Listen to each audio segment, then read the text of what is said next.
Vocês não acham, no mínimo, bizarro que ao mesmo tempo que tá rolando essa cultura conservadora aí no lado masculino e, enfim, red pills e manosfera, machosfera, macho alfa, enfim, esse tipo de coisa, tá rolando entre as mulheres a popularização de medicamentos para emagrecer, Mounjaro, enfim, esse tipo de coisa.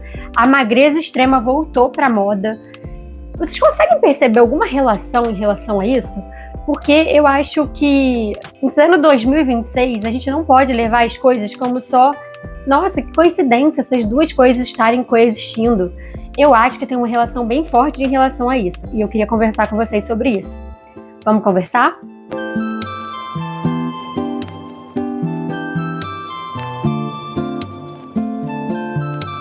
Enquanto está rolando um aumento de disseminação de conteúdo red pill, do homem dominante, emocionalmente indisponível e até instável, né? Porque tem que ser másculo, tem que ser forte.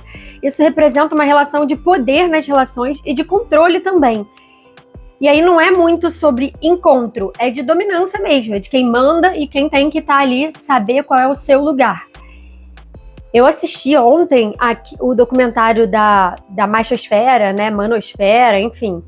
E aí tá mostrando muito sobre esses influenciadores, como é que é o dia a dia deles e como que eles enxergam as mulheres que estão ao lado deles, escolheram estar ao lado deles. E é um comportamento, assim, ao mesmo tempo que bizarro, me dá um pouco de dó, assim, de ver um pouco o lado deles, como que eles se enxergam, porque tem uma coisa muito de caramba, eu não tenho direito a nada, eu só vou conquistar as coisas na base da porrada, na base de ser muito grande como profissional e ganhar muito dinheiro, porque só assim eu serei visto pelas mulheres. E é engraçado, né, porque é um homem que está ensinando outro homem a como ser visto pelas mulheres e não os homens querendo aprender com as mulheres como que a gente gostaria de vê-los e como que a gente se sentiria mais atraída e interessada em estar com eles, né?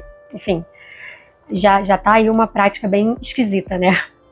Uma lógica bem homoafetiva, digamos assim. Porque homoafetiva, quando eu digo homoafetiva, eu não digo no sentido de que esses homens sejam homossexuais. Homoafetiva no sentido de que o afeto está sempre relacionado à relação do homem com outro homem, né?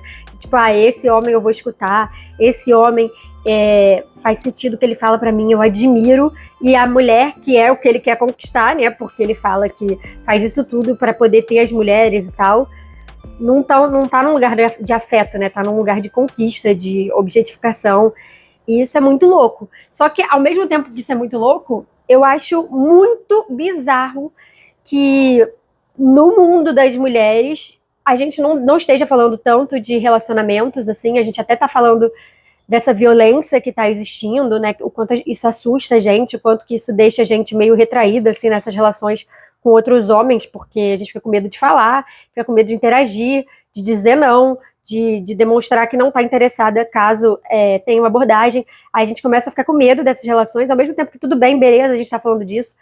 Nos nossos círculos,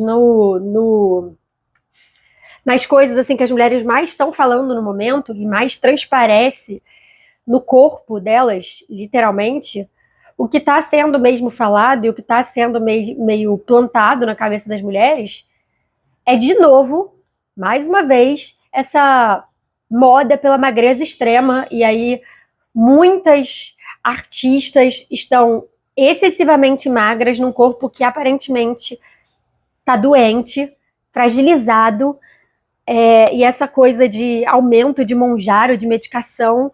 E eu não acho que isso é coincidência, assim, de ao mesmo tempo que o homem está aprendendo como dominar e como, enfim, tá nesse lugar violento, a mulher também tá num lugar violento com ela mesma, de tipo, eu tenho que ser magra, cada vez mais magra, porque isso é o que eu preciso ser e eu preciso fazer qualquer coisa para alcançar isso, mesmo que seja me entupir de medicação e prejudicar minha saúde, não tem problema, eu preciso mostrar que eu tenho controle do que eu como. Eu não sei exatamente o que essas mulheres pensam, mas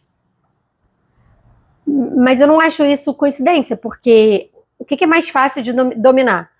Um corpo forte, um corpo saudável, um corpo que se exercita, ou um corpo fragilizado, um corpo aparentemente doente. E acho que em pleno 2026 seria muita ingenuidade da minha parte achar que essas coisas não estão relacionadas e coexistindo no mesmo momento, sabe?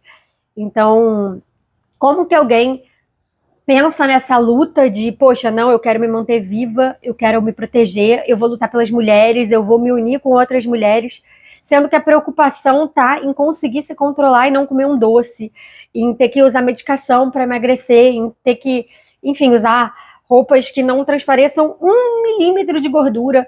Enfim, eu acho isso tudo muito sinistro e não acho que isso é coincidência. Enquanto um está aprendendo a ocupar mais espaço, o outro está aprendendo a não ocupar quase espaço nenhum, a desaparecer. E isso fortalece ainda mais essas normas de gênero. O homem é igual a poder, mulher é igual a adequação. E no fundo, no fundo, no fundo, os dois estão buscando a mesma coisa. Eles estão aprendendo por meio da observação nas redes sociais e tentando se encaixar nisso por likes, por pertencimento, por reconhecimento, por aumentar o número de views, por talvez monetizar em cima disso. E o que fica internalizado é que a mulher tem que aprender a vigiar o próprio corpo e o homem tem que aprender a manter o status. E a gente precisa ter o pensamento crítico para entender que isso não é um comportamento natural do ser humano, isso não é um comportamento inerente, isso é um comportamento aprendido, observado, recompensado e muitas vezes premiado. Então, é uma lógica bizarra, parecem polos distantes, mas no fundo é mais ou menos na intenção de obter a mesma coisa, que é esse reconhecimento. No próprio documentário da Machosfera, o influenciador deixa isso muito claro. Eu preciso performar isso porque é isso que me dá like, é isso que viraliza. Por que você faz isso? Pelo like, para ganhar dinheiro, para monetizar. Então, o incômodo do outro gera mais audiência. As pessoas, infelizmente, né, conteúdos extremos e bizarros chamam a nossa atenção, dá vontade de comentar, nem que seja para xingar, nem que seja para dizer o quanto isso é absurdo. Mas, quando a gente se pronuncia nesse espaço, a gente está dando mais visibilidade ainda para essas pessoas, para esse tipo de comportamento, tá recompensando, tá premiando, literalmente.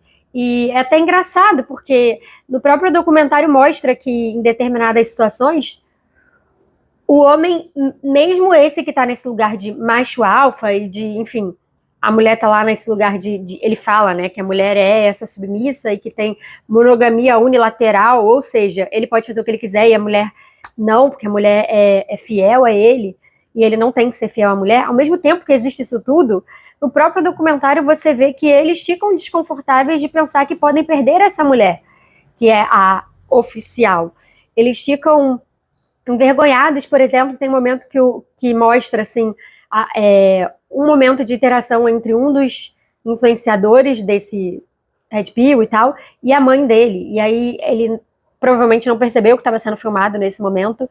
E aí você vê que quando ele acha que não está sendo filmado, tem um momento ali de respeito, que a mãe reclama com ele, fala que ela não educou ele assim, e ele pede desculpa, e ela pede para limpar um negócio no chão e ele vai limpar. Completamente diferente do papel que ele está performando na rede social. Então, ao mesmo tempo que é muito, extremamente, principalmente violento para as mulheres, é violento para esse cara também. Você vê que ele também não tá 100% confortável ali. Ele também não acredita 100% que o que ele faz é correto ou que é o que ele deveria fazer. Mas ele tá naquela lógica capitalista de tipo, mas é isso que dá dinheiro, é isso que vai fazer eu ter poder, é isso que vai fazer eu ter mulher. E, enfim, é bem doentio, é bem louco, mas é a roda girando, né? Enfim. E é importante também a gente reconhecer que isso começou a acontecer e começou a vir com mais força no momento onde a mulher estava, assim, conquistando mais coisas, conquistando mais espaços, saindo para o mercado de trabalho. Muitas estão decidindo não ter filhos, porque sabem que a sobrecarga vai vir para a mulher.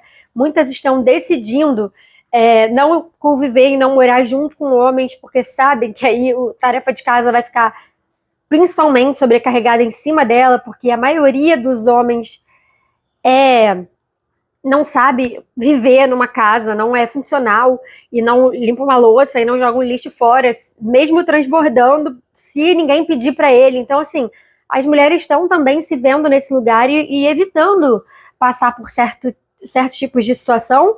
E aí esses homens estão se vendo ali, perdendo espaço e não conseguindo mais conquistar as mulheres e enrolar para que elas continuem agindo dessa forma. E aí o que eles fazem? Eles vão para esse polo de tipo, não, ela vai ser minha de qualquer jeito, eu vou mostrar para ela quem é que manda, eu vou mostrar que quem tem poder, eu vou mostrar que ela precisa de mim de alguma forma para proteger ela, porque tem isso também, né? A mulher, para ser protegida, ela precisa de outro homem, porque com outras mulheres eles não respeitam. Então, tendo um outro homem do lado, aí eles respeitam a gente. Então, como eu falei para vocês, é uma afetividade masculina, é uma homoafetividade, e não uma coisa do cara querer ser afetivo com a mulher, né? Então, é uma lógica muito bizarra, assustadora e doentia. E aí, para reforçar, não é só sobre o homem ficando mais duro, ficando mais violento, e a mulher ficando cada vez mais magra, cada vez mais frágil. Não é só sobre isso. É uma sociedade que ensina que quem tem valor merece ocupar espaço. E quem não tem, tem que se diminuir, tem que se adequar, tem que caber. Se você quer ser aceito, você tem que caber. E se você não quer ser morta, se você não quer ser violentada, se você não quer ser agredida, aí você tem que ficar quietinha, você tem que saber o seu lugar, você tem que, enfim, aceitar muitas coisas, porque né, a prioridade é viver. Ai, chega a ser cansativo, né? E aí, destacando mais uma vez, isso não é sobre estética, isso é um comportamento moldado. Se um cresce em poder, o outro é obrigado a aprender a caber. Enfim, eu sei que é uma reflexão aí, sem muitos pontos positivos e sem falar para vocês, essa daqui é a luz no fim do túnel. O mundo, ele se reorganiza dessa forma, né? Então, tudo que está em alta, tudo que está na moda, tudo que está economicamente acontecendo, tem alguma conexão. A gente pode achar que as coisas acontecem de forma aleatória no mundo, mas não é aleatório e a gente tem que ter esse pensamento crítico para escolher o que a gente quer seguir, que moda a gente quer pertencer, se a gente quer pertencer. Porque no momento tão violento quanto esse para as mulheres, sinceramente, não era para a gente estar preocupada dessa forma no nosso corpo em parecer menor, era para a gente estar preocupada em fortalecer o nosso corpo, em fortalecer a nossa musculatura, em se manter saudável e tentar manter uma estabilidade emocional minimamente, porque como que você mantém uma estabilidade emocional não comendo e se medicando uma medicação que o seu corpo saudável não precisaria? Então, enfim, gente, é mais um desabafo, né? Vocês sabem que esse canal aqui também é para isso, é para eu conseguir pegar as coisas que estão emboladas na minha cabeça, que estão me causando um certo barulho e um incômodo, e pausar aqui com vocês, conseguir colocar para fora, conseguir minimamente organizar as minhas ideias e ter um diálogo com você que está me ouvindo, para ver se você também acha isso que eu estou achando, se você percebe outras coisas diferentes de mim, se você enxerga uma luz no fim do túnel e pode também trazer um pensamento mais positivo. Mas eu queria muito só colocar isso, que a gente tem que ter um olhar crítico e não achar que as coisas acontecem de forma aleatória no mesmo momento, ainda mais num mundo tão globalizado e tão refinado para escolher o que a gente vai assistir, né? A gente às vezes fala, o negócio já tá ali aparecendo pra gente, não é assim? Mesmo que a gente não esteja pesquisando. Às vezes a gente sente que nem falou, que a gente só pensou e o negócio já tá aparecendo pra gente. Então as coisas não são coincidências. Enfim, se você gostou desse vídeo, se você gostou dessa reflexão, se fez algum sentido pra você, ou se não fez também, coloca aqui embaixo, dá um like, compartilha com outras pessoas para esse conteúdo chegar em mais gente.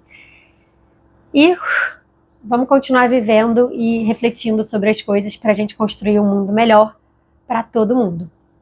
Um beijo e até a próxima pausa.